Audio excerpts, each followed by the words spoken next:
اما بعد فاعوذ باللہ من الشیطان الرجیم بسم اللہ الرحمن الرحیم انک لعلی خلق عظیم صدق اللہ مولانا العظیم صدق رسولہ النبی الکریم الامین الرؤوف الرحیم ان اللہ وملائکتہ یصلون علی النبی یا ایہا الذین آمنوا صلوا علیہ وسلموا تسلیما۔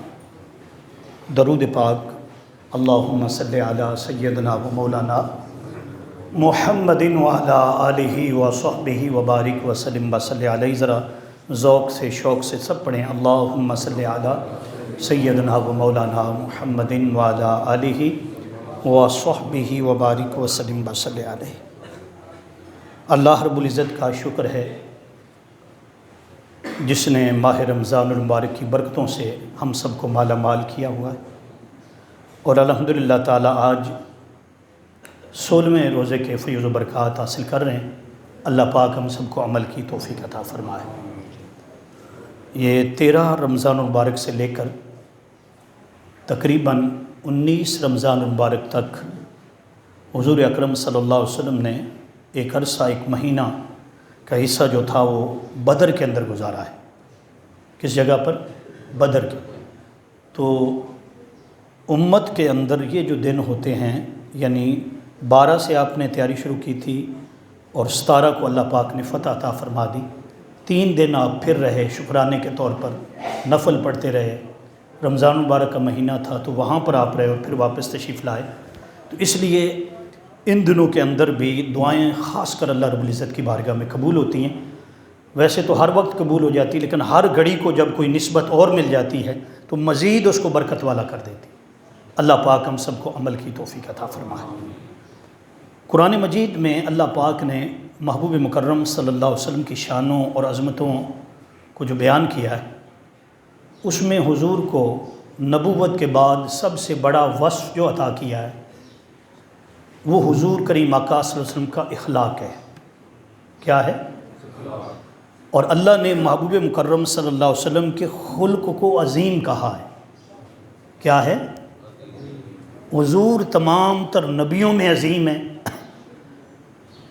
اللہ رب العزت نے آپ کو ایسی عظمتیں عطا فرمائی ہیں کہ نبیوں میں بھی آپ کی عظمت اور آپ کی شان جو حضور کو عطا فرمائے گی کسی اور کو نہیں ملی۔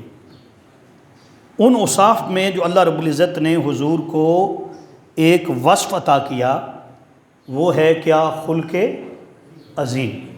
اور علماء کہتے ہیں، بلکہ قرآن پاک بھی جب آپ پڑھیں گے مختلف آیات میں یہ ذکر آیا ہے کہ اللہ رب العزت نے اپنے محبوب مکرم صلی اللہ علیہ وسلم پر اپنی صفات کا رنگ چڑھا دیا تھا۔ صفات کا رنگ چڑھا دیا۔ ہر صفت جو اللہ کی شان ہے، ہر صفت جو اللہ کی شان ہے، اللہ اس کا وافر مقدار میں حصہ اپنے بندوں کو عطا فرماتا ہے۔ کیا عطا فرماتا ہے؟ ہر جو اللہ کی شان ہے۔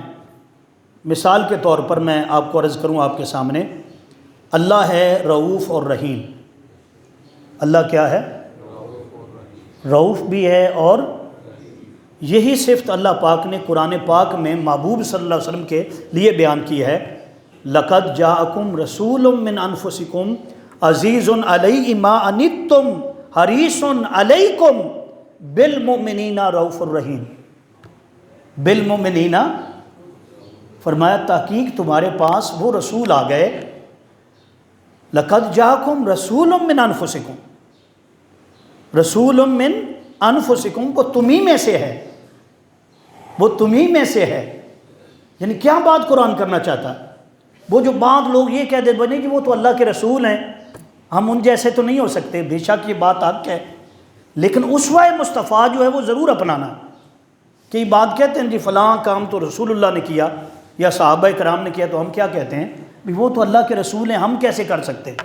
نہیں، اللہ نے نبوت میں حضور کریم آقا صلی اللہ علیہ وسلم کو ہر جو کام دیا ہے، حضور کا اسوہ، حضور کا نمونہ، حضور کریم آقا صلی اللہ علیہ وسلم کیا ہیں؟ نمونہ ہیں۔ جیسے جیسے حضور کرتے جاتے ہیں ویسے ویسے تم کرتے جاؤ۔ فرمایا اللہ اسی چیز کو تو قبول کرتا ہے نا، اس چیز کو کیا کرتا ہے؟ تو اس بات پر کہا کہ وہ تم ہی میں سے ہیں، تم میں رہتے ہیں، کھاتے بھی ہیں، پیتے بھی ہیں، سوتے بھی ہیں، جاگتے بھی ہیں۔ انہوں نے جہاد بھی کیا، ہر چیز اللہ نے محبوب کے اندر رکھی ہے۔ تو فرمایا حضور کیا ہیں؟ پہلی بات کیا ہیں؟ تم ہی میں سے ہیں۔ ایک معنی اس کا علماء نے کیا کہ حضور کیونکہ عربوں میں سے تھے، قریش خاندان تھا، تو حضور کریم آقا کی ظاہری زندگی جو وہاں گزری تو قرآن نے کہا وہ تو تم ہی میں ہیں، تم ہی میں سے ہیں۔ تو اس کو قرآن بیان کر کے کہتا ہے آگے حریص علیکم، کیا مطلب حرص؟ کیا حرص کا معنی کیا؟ کہ ہاں حضور لالچ کئی قسموں کا ہوتا ہے جی۔ حضور کو لالچ کیا تھا؟ آقا کو لالچ یہ تھا کہ میرا ایک بھی امتی جس نے کلمہ پڑھا ہے، اور پھر عام طور پر جو بھی اللہ کا بندہ ہے، اس لیے حضور کو ایک ہی لالچ تھا، حضور کو ایک ہی بات تھی، ایک ہی حرص تھا آقا کے بات۔ حضور چاہتے تھے سب جنتی بن جائیں، سب اللہ والے بن جائیں، ایک بندہ بھی جہنم میں نہ جائے۔ حریص علیکم، حریص، اگر اس کی تفسیر اب یہاں بولے ہیں تو مجھے بات یاد آئی، قرآن کہتا ہے ختم اللہ علی قلوبہم وعلی سمعہم وعلی ابصارہم غشاوۃ ولہم عذاب عظیم۔ اے محبوب، اس سے بھی پہلے آتے اانذرتہم ام لم تنذرہم، اانذرتہم ام لم تنذرہم لا یؤمن۔ اے محبوب آپ انہیں ڈرائیں یا نہ ڈرائیں؟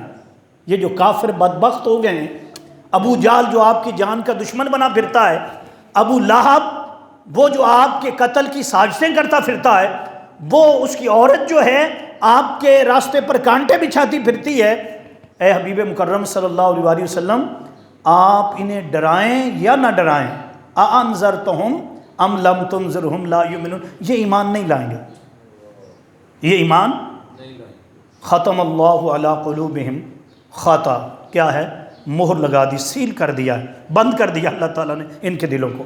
ختم اللہ علی قلوبہم، اللہ نے ان کے دلوں پر مہر لگائی۔ وعلی سمعہم، ان کی سماعت پر، جو آپ سناتے ہیں نا، آپ کی میٹھی میٹھی بولی، پتھر بھی سن لے تو کلام کرنے لگ جائے، درخت سنے تو چلنا شروع کر دے، ہرنی سنے تو کلمہ پڑھ لے، آپ کی بارگاہ میں فریاد کر دے۔ وہ جو آپ کی میٹھی میٹھی بولی ہے نا، ان کے کانوں میں جب پہنچتی ہے تو رس نہیں گھولتی، رس، بلکہ یہ دشمنی پر ابھر آتے ہیں۔ اللہ نے ان کی سماعت پر بھی کیا لگا دی ہے؟ مہر لگا دی۔ وعلی سمعہم وعلی ابصارہم، ان کی آنکھوں پر، بصارت پر اللہ نے پردے ڈالے ہوئے ہیں۔ یہ محبوب کو دیکھتے بھی ہیں، آپ کا سراپا بھی دیکھتے ہیں، صبح و شام آپ کی زیارتیں بھی کر رہے ہیں، لیکن پھر ان پر اثر نہیں ہو رہا۔ ان پر کیا نہیں ہو رہا؟ حضرت ابو الحسن خرقانی رحمۃ اللہ علیہ کی بارگاہ میں بایزید بسطامی رحمۃ اللہ علیہ کا ذکر ہو رہا تھا۔ انہوں نے ایک جملہ بولا، انہوں نے کہا کہ جس نے حضرت بایزید بسطامی کا چہرہ دیکھا اللہ نے اس کو جنتی بنا دیا۔ کیا بنا دیا؟ اس پر کسی شخص نے اعتراض کر دیا، اعتراض کرنا بھی حق ہوتا ہے، کوئی لڑائی جھگڑا۔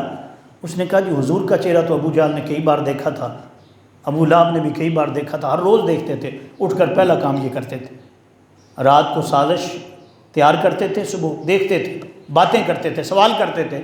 تو اس نے کہا ابو جہل نے تو کئی بار حضور کو دیکھا، وہ تو کوئی نہیں کلمہ پڑھا، ابو لہب نے بھی کئی بار دیکھا تو اس نے کلمہ نہیں پڑھا۔ تو جواب دیا، حضرت ابو الحسن خرقانی نے جواب دیا، انہوں نے کہا ابو جہل نے جب بھی دیکھا محمد بن عبداللہ کو دیکھا، محمد بن عبداللہ کو دیکھا، کبھی ایک بار بھی محمد رسول اللہ سمجھ کر دیکھ لیتا تو وہ جنتی ہو جاتا۔ کیا ہو جاتا؟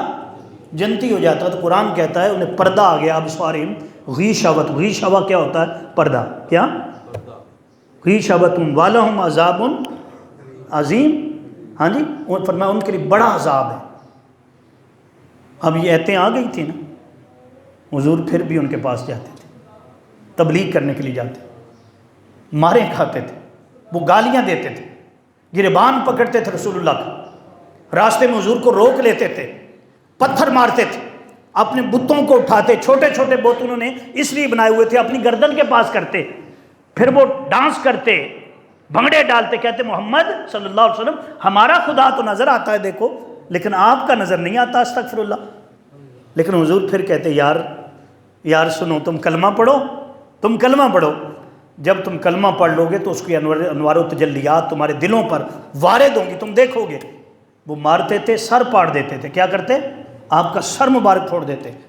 یہی وجہ ہے جو حضرت امیر حمزہ رضی اللہ تعالیٰ عنہ نے جب کلمہ پڑھا تھا تو وہ شکار کرنے گئے ہوئے تھے، شکار کرنے، اور پیچھے سے جناب رسول اللہ صلی اللہ علیہ وسلم جو تھے وہ تبلیغ کے لیے باہر نکلے۔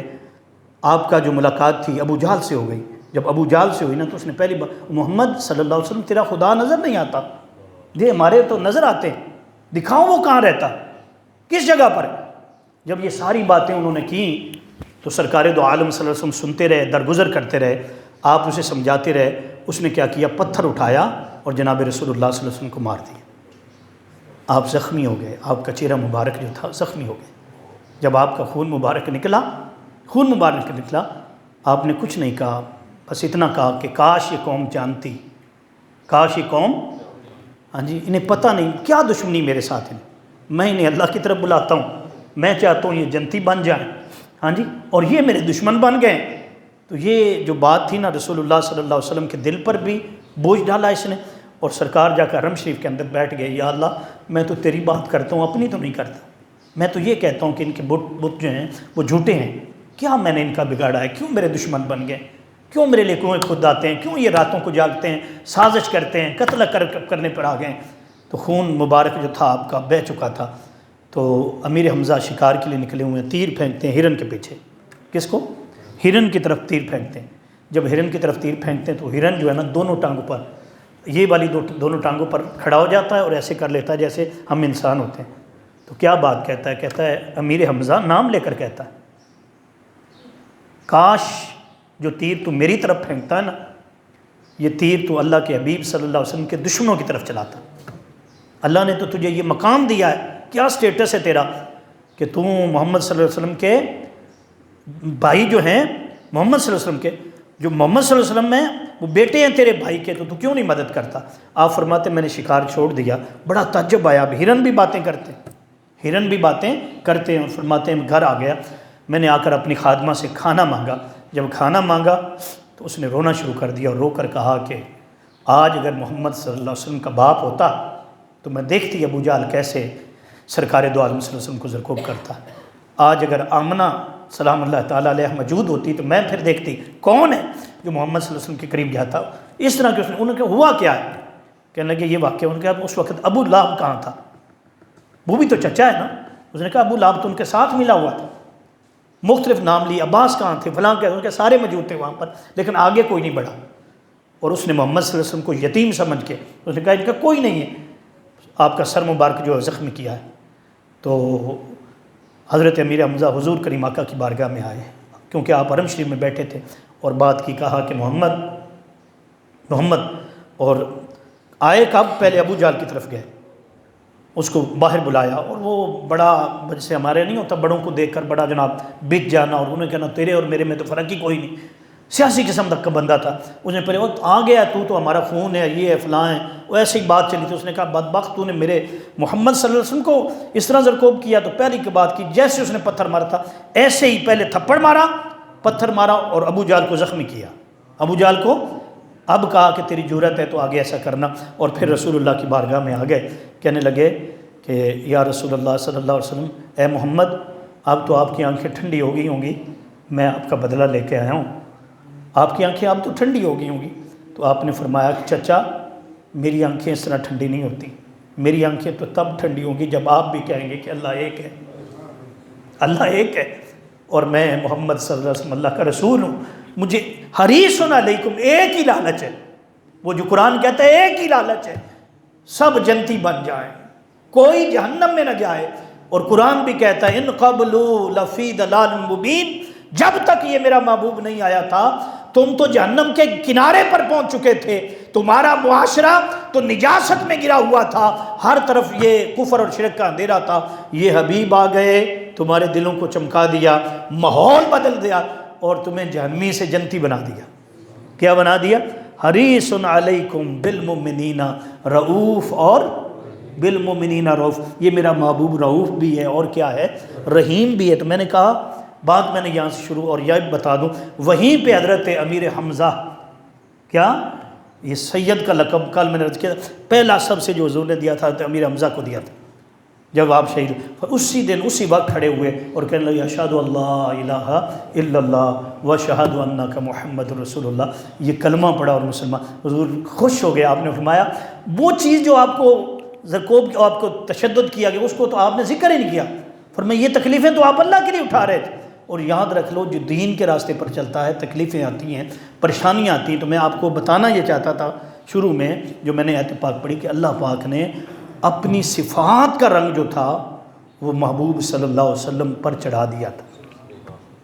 دیکھنے میں حضور نظر آتے، پیکر بشریت مصطفیٰ آتا، پیکر بشریت، لیکن جب غور کرتے تو صفات خدا کا رنگ نظر آتا۔ اللہ ستار ہے، حضور کو یہ شان دی کہ آپ لوگوں کی پردہ پوشی کرتے ہیں، عیب نہیں کھولتے۔ اور آقا نے فرمایا کہ جو میری امت میں کسی دوسرے کے عیب پر پردہ ڈال دے، ہم تو پردے کھولتے پھرتے ہیں، ڈھونڈتے پھرتے ہیں، گھروں کے پردے کھولتے ہیں، اپنے جناب بیویوں کے پردے کھولتے ہیں، ایسی ایسی چیزیں باہر بیان کرتے ہیں۔ سرکار نے فرمایا حتیٰ کہ یہ کیا یار، آقا نے فرمایا کہ جو کوئی شخص میت کو غسل دے، کیا دے جی، اور اس میں کوئی چیز دیکھے، اب کیا دیکھے گا وہاں پر، کیا دیکھے گا، پاکی پلیتی کا مسئلہ ہی ہوگا نا، یا کوئی اس کا ایسا کوئی عیب ہوگا جو زندگی میں کسی کو نہیں پتا ہوگا۔ فرمایا کہ اس نے کوئی عیب دیکھ لیا اور اس کو چھپا لیا، اس عمل پر اللہ پاک اس کو جنتی بنا دے گا۔ اب وہ تو مر گیا ہے، اگر بتا بھی دے یار اس میں یہ عیب پایا جاتا ہے یا یہ چیز میں نے دیکھی ہے، تو کیا اس کا کیا جانا ہے، وہ تو چلا گیا ہے، وہ تو اب قیامت کے دن اٹھے گا، وہاں ملاقات ہوگی۔